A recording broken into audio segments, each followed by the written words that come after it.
एक घने जंगल में एक शेर रहता था। वह अब बूढ़ा हो चुका था और शिकार करने में असमर्थ था, लेकिन उसकी भूख अब भी पहले जैसी ही थी। इसलिए उसने एक चाल चली।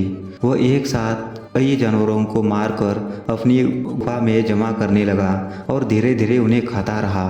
यह खबर पूरे जंगल में फैल गई। जानवर भयभीत होकर जीने लगे। तब सभी जानवरों ने मिलकर शेर से प्रार्थना की, राजा, कृपया एक साथ कई जानवरों को मत मारिए। हर 3 दिन में हम में से एक जानवर खुद ही आपकी गुफा में आएगा। शेर ने इस प्रस्ताव को स्वीकार कर लिया। अब हर 3 दिन में एक जानवर अपनी बारी पर गुफा में जाता और फिर लौटकर कभी नहीं आता। इसी जंगल में एक लोमड़ी भी रहती थी, जो बहुत ही चालाक और होशियार थी।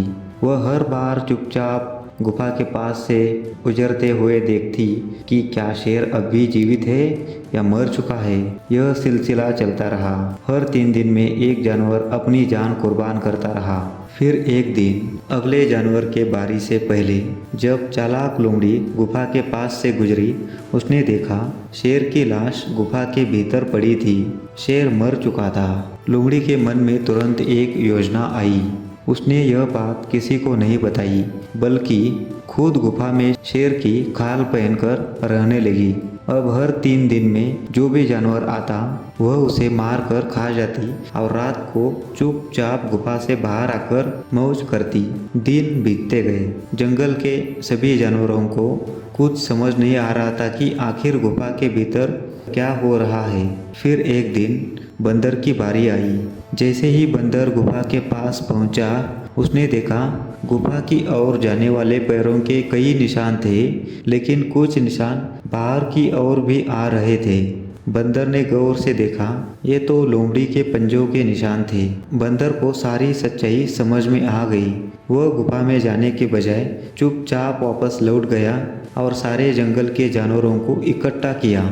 उसने सबके सामने पूरी कहानी बयान की, शेर की मौत और लोमड़ी की धूर्तता।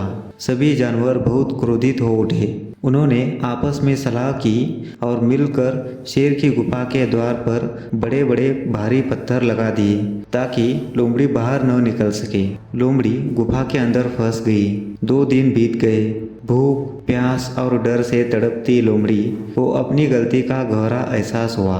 वह गुफा के अंदर से जोर जोर से चिल्लाकर माफ़ी मांगने लगी। उसने वादा किया कि अब वह कभी किसी को धोखा नहीं देगी और सच्चाई की राह पर चलेगी।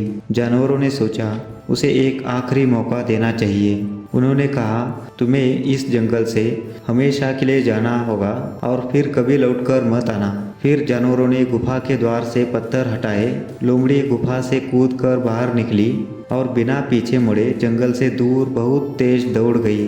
वह फिर कभी उस जंगल में वापस नहीं आई।